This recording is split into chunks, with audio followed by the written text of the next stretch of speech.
जय श्री राधे कृष्ण भक्तों। भक्ति, श्रद्धा और भगवान श्री हरि की अनंत कृपा से भरपूर पुरुषोत्तम मास महात्म्य के दिव्य अध्यायों की पावन श्रृंखला में आपका स्वागत है। इस पवित्र अधिक मास में प्रतिदिन सुनिए एक नया अध्याय, जिससे जीवन में सुख, शांति, समृद्धि और भगवान विष्णु की कृपा प्राप्त होती है। तो आइए श्रद्धा और प्रेम के साथ आज के इस दिव्य अध्याय का श्रवण करें। जय श्री पुरुषोत्तम भगवान। नैमिषारण्य में बैठे ऋषियों ने सूत जी से विनम्रता पूर्वक कहा, हे महाभाग, भगवान नारायण ने नारद जी से जो शुभ और रहस्यमय वचन कहे, उन्हें हमें विस्तार से सुनाइए। सूत जी बोले, हे श्रेष्ठ ब्राह्मणों, मैं वही कथा सुनाता हूँ जैसी मैंने सुनी है, ध्यान पूर्वक सुनिए। भगवान नारायण बोले, हे नारद, पहले एक पुरातन प्रसंग सुनो जो स्वयं श्री कृष्ण ने धर्मराज युधिष्ठिर से कहा था।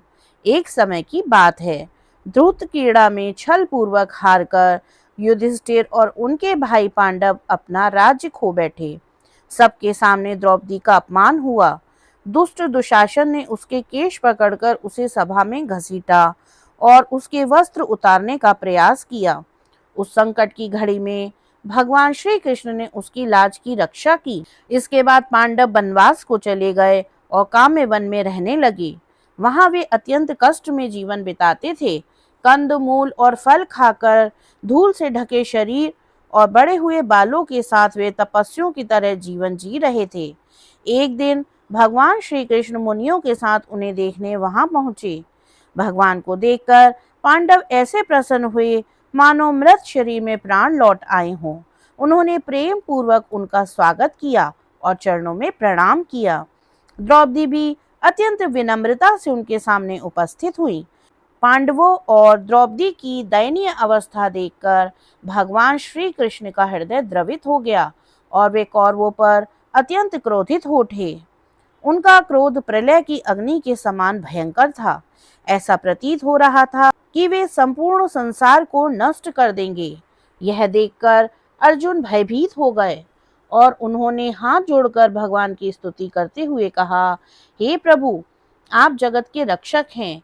एक के अपराध के कारण संपूर्ण सृष्टि का नाश करना उचित नहीं है। जैसे कोई मच्छरों को मारने के लिए अपना घर नहीं जलाता, वैसे ही आप भी क्रोध को शांत करें। अर्जुन के विनम्र वचनों को सुनकर भगवान श्री कृष्ण शांत हो गए। उनका क्रोध शांत होते ही पांडवों ने राहत की सांस ली और प्रेम पूर्वक उनकी सेवा की। इसके बाद अर्जुन ने भगवान से वही प्रश्न किया जो आगे नारद जी ने नारायण से पूछा था।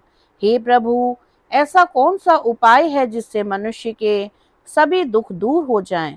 भगवान श्री कृष्ण ने कहा, हे अर्जुन, यह अत्यंत गुप्त और दुर्लभ रहस्य है जिसे ऋषि मुनि भी आसानी से नहीं जानते। फिर भी तुम्हारे प्रेम और भक्ति के कारण मैं तुम्हें बताता हूँ। उन्होंने आगे समझाया कि इस सृष्टि में हर वस्तु, जैसे समय, मास, ऋतु, नदियां, पर्वत, वन, औषधियां, सबके अपने अपने अधिष्ठाता देवता होते हैं जिनकी पूजा से फल प्राप्त होता है। फिर उन्होंने एक अद्भुत कथा सुनाई। एक बार एक अधिक मास उत्पन्न हुआ, लेकिन उसमें सूर्य की संक्रांति नहीं होने के कारण सभी लोगों ने उसे तुच्छ और अशुभ मान लिया। उसे मलमास कहकर अपमानित किया गया। इस तिरस्कार से वह मास अत्यंत दुखी और निराश हो गया। अंततः वह भगवान विष्णु की शरण में वैकुंठ पहुंचा। वहां भगवान को दिव्य सिंहासन पर विराजमान देखकर उसने अश्रुपूर्ण नेत्रों से साष्टांग प्रणाम किया और अपने दुख को व्यक्त करने की विनती की। इतना कहकर बद्रीनाथ थोड़ी देर के लिए मौन हो गए। तब नारद जी ने उत्सुक होकर पूछा, हे प्रभु, उस अधिक मास ने भगवान के सामने क्या कहा?